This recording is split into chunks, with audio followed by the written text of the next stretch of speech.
Good morning बच्चों। हम लोग जा रहे हैं 12th का पहली यूनिट पढ़ने इलेक्ट्रोस्टैटिक्स, जिसको हम लोग पढ़ेंगे। इलेक्ट्रो को हम डिवाइड कर लेंगे। इलेक्ट्रो का मतलब होता है चार्ज और स्टैटिक्स का मतलब हो गया एट रेस्ट। चार्ज वो भी रुके हुए, चार्ज रुके हुए। तो जिस यूनिट में हम लोग इसकी स्टडी करेंगे, अध्ययन इसका करेंगे, उसका नाम है इलेक्ट्रोस्टैटिक्स। और यही चार्ज जब चलने लगते हैं तो जो जिस ब्रांच में अध्ययन किया जाता है, स्टडी किया जाता है, वो कहलाती है इलेक्ट्रोडायनेमिक्स। क्लियर?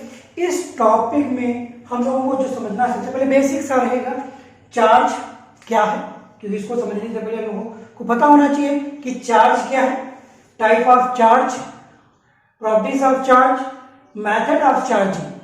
ये चीजें हमको छोटी बेसिक चीजें हैं जो हमें जानकारी होनी चाहिए। शुरू करते हैं यहां से कि नेचर।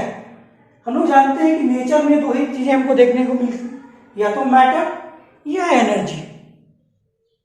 मैटर के पास कुछ प्रॉपर्टीज होते हैं, गुण होते हैं, जैसे मास, द्रव्यमान। द्रव्यमान से हम लोग भली भांति परिचित हैं, अच्छे तरीके से जानते हैं। फर्स्ट ईयर में हम लोग पढ़ चुके हैं, अच्छे से जानते हैं कि हम लोग जो जानते हैं कहीं पर संसार में दो ऑब्जेक्ट रखे हों, ये हम लोगों ने पढ़ा है।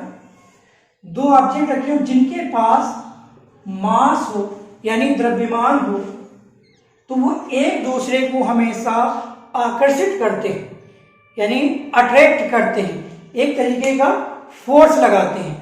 अगर हम आपसे कहें कि अगर हम इसको यहां से लीव कर दें, छोड़ दें, तो ये नीचे चला आता है। हम आपसे सवाल करने वाले हैं कि ये क्यों नीचे चला है, तो आपका जवाब होगा कि सर यहां पर गुरुत्वाकर्षण का फोर्स लगा, ग्रेविटेशनल फोर्स लगा, जिसके वजह से ये नीचे चले आए। तो हम जानना चाहेंगे ऐसा इसमें क्या था कि जिस वजह से वो फोर्स जनरेट हुआ, तो वो वजह ही है बेटा मास। इससे हम लोग भली भांति परिचित हैं, अच्छे से जानते हैं। अब हम लोग इस टॉपिक में चार्ज की बातें करेंगे, चार्ज के बारे में जानेंगे कि चार्ज होता क्या है। चार्ज भी एक मैटर की ही प्रॉपर्टी, एक गुण है। मैटर का क्या है? एक गुण है जो फोर्स जनरेट करता है। वो फोर्स दो तरीके का होता है, या तो अट्रैक्टिव होगा या रिपल्सिव होगा। अभी आपने देखा कि जो मास के कारण फोर्स बनता है, बल लगता है, वो सिर्फ और सिर्फ अट्रैक्टिव होता है। लेकिन अगर जो चार्ज के कारण फोर्स लगता है, वो अट्रैक्टिव भी हो सकता है और रिपल्सिव भी हो सकता है। वो डिपेंड करता है चार्ज की प्रकृति पर कि चार्ज किस टाइप के है। अगर चार्ज एक जैसे चार्ज है तो फोर्स जो होगा वो रिपल्सिव होगा, और अपोजिट चार्जेस हैं तो फोर्स जो है अट्रैक्टिव होगा। अब हम लोग जानते हैं पहले चार्ज है क्या। तो चार्ज हम लोग देखें तो हम लोगों ने कुछ ऐसे देखते थे कि कागज के छोटे छोटे टुकड़े ले लेते हैं और उनको तोड़ के फाड़ के डाल देते हैं और ऐसे उठाते हैं पेन वगैरह से, तो वो उठता नहीं। फिर उसको हम लोग क्या करते हैं, रब करते हैं, बाल ड्राई बाल वगैरह है उससे रब करते हैं, और रब करने के बाद में हम लोग जब उठाते हैं तो वो कागज के टुकड़े ऊपर उठाते हैं। तो हम जानना चाहेंगे तो वो ऐसी क्या वजह थी जो पहले विदाउट रब किए पेन से नहीं उठे कागज के हल्के टुकड़े, हल्के पीस, और बाद में रब करने के बाद उठ जाते हैं। ऐसी कौन सी वजह थी? तो वो वजह ही चार्ज थी। Got it? वो वजह क्या थी? चार्ज थी।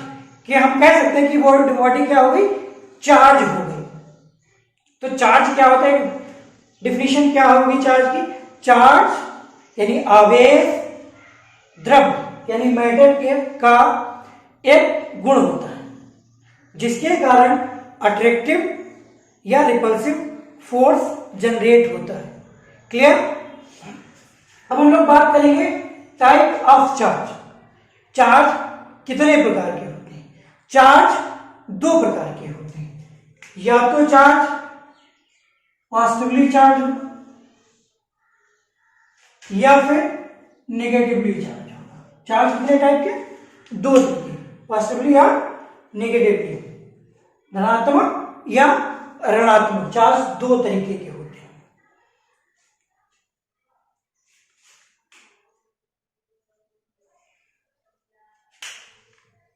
हम लोग थोड़ा सा जान लेते हैं एटम के बारे में, परमाणु के बारे में। तो एक जो परमाणु है, एटम जो होता है वो वैद्युत का उदासीन होता है, वैद्युत उदासीन यानी न्यूट्रल होता है एटम। एटम के अंदर न्यूक्लियस होता है, न्यूक्लियस में प्रोटॉन होता है और न्यूट्रॉन होता है। इलेक्ट्रॉन इसके चारों तरफ रिवॉल्व करता है या चक्कर लगाता है। प्रोटॉन में जो चार्ज होता है वो पॉजिटिवली चार्ज होता है, इलेक्ट्रॉन पे जो चार्ज होता है वो निगेटिवली चार्ज होता है। अब हम लोग जानेंगे प्रॉपर्टीज ऑफ चार्ज। चार्ज की क्या प्रॉपर्टीज हैं? तो पहली प्रॉपर्टी है कि चार्ज सिमिलर चार्ज, मीन्स एक जैसे चार्ज हमेशा एक दूसरे को रिपेल करते हैं,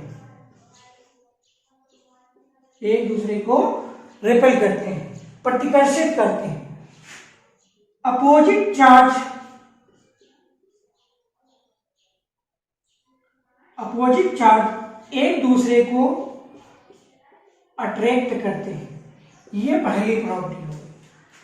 अब हम लोग दूसरी प्रॉपर्टी की बात करते हैं।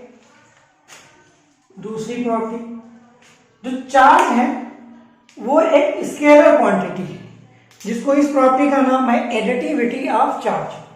Additivity of charge.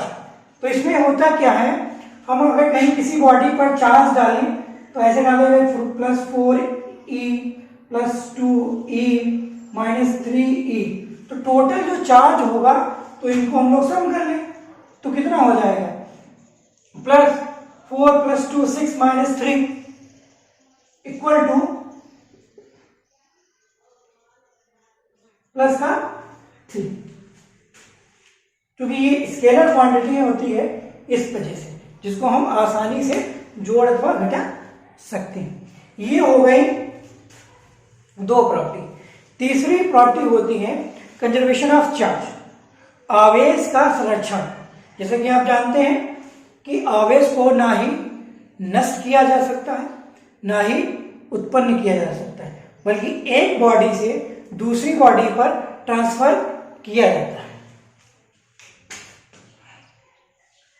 तीसरे प्रॉपर्टी कंजर्वेशन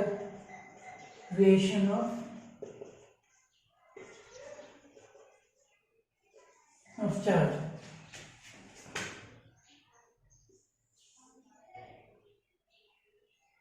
जैसे एक आइसोलेटेड सिस्टम है, इस आइसोलेटेड सिस्टम में ये तीन बॉडीज हैं।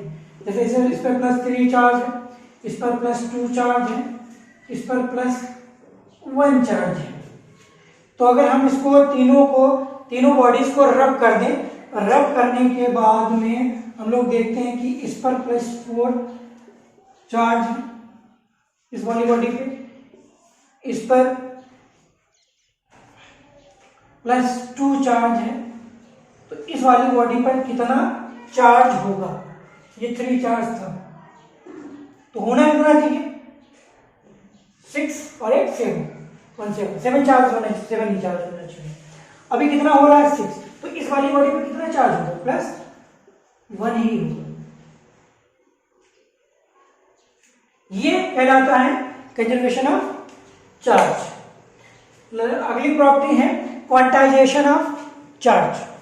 क्वांटाइजेशन ऑफ चार्ज क्या होता है कि हम किसी बॉडी को कितना कम से कम चार्ज ट्रांसफर कर सकते हैं। तो जो कम से कम ट्रांसफर कर सकते हैं वो ई चार्ज होता है। ई बराबर कितना होता है 1.6 × 10⁻19 कूलम। इतना चार्ज हम ट्रांसफर कर सकते हैं। इससे ये नहीं हो सकता कि हम E/2 ट्रांसफर करें चार्ज, E/3। हमेशा जो ट्रांसफर हम कम से कम कर सकते हैं तो वो E, जिसको हम ऐसे लिखते हैं Q बराबर एन ई, जहां n इक्वल टू 1 2 3 4 ऐसे